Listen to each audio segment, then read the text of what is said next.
When I'm in a me mindset, there's a way that everything is very still. This became most clear for me as I was working for an organization who was a client of ours, and so I was working internally with them to help them create something new. And every conversation that I had, people's eyes looked like the deer when the light shines on them. They were just so frozen. And every time that some new idea and possibility would come forward, and I said, great, let's go share that with the boss, they would completely freeze. One time I went upstairs and got the CEO, and I brought him down into the training room and played with this dynamic. And the way that the room lost its laughter, the way that the room got really quiet when he showed up, it was as if everybody was afraid of losing their job. And as we got closer and dug into it, it wasn't the afraid of the boss. It was this unnebulous, ungraspable thing. They were just frozen with caution. The idea that they had to get it right every single time. And you don't, because even though you said unnebulous, everybody knows that you meant to say nebulous.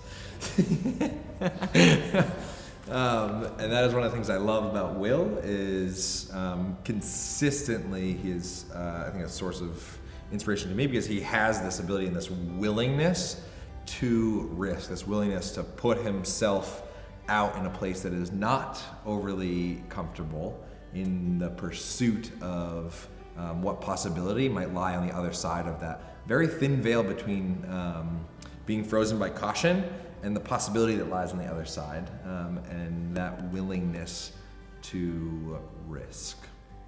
So these are nice. How do I do it? How do I move from a place of deer in the headlights to being in a place where I am willing to risk and I'm not so forcing it, but I'm actually willing to risk? So one way that you can move from this place of frozen by caution and willing to risk is to pay attention to your vocabulary. And a few words in particular. One is no because. Do you realize, do you notice that you're telling people no, especially if you're in a position of leadership or if you are in a meeting where you're trying to create something new and you're trying to shoot down unknowingly. See, I am really guilty about finding the fatal flaws. You share any idea with me and I'll tell you a reason why it won't work. That is being frozen by caution.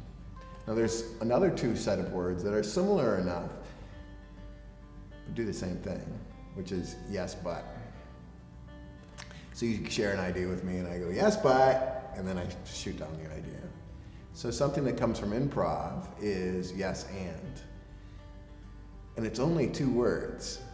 And yet, if you can embrace these two words and use this and as a way of lifting up, when somebody shares an idea, just yes and it and see if you can build on it rather than looking for the fatal flaw. We all know that new ideas have a reason why they don't currently exist.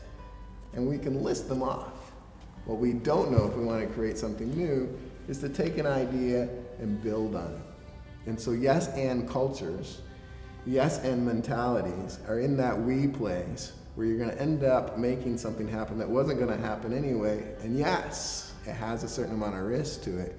Generally speaking, the risk is worth it because here you're always going to get what you've always had, more of the same.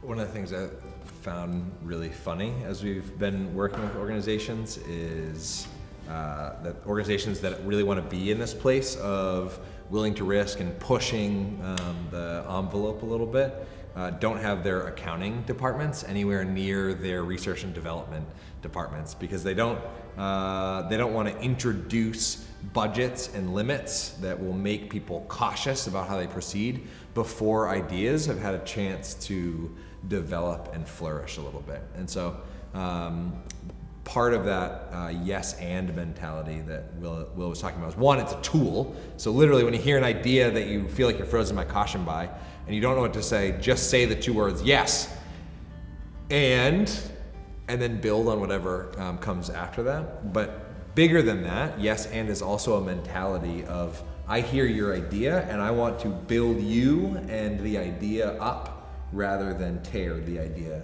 down with a no because or a yes but. When you use the word but,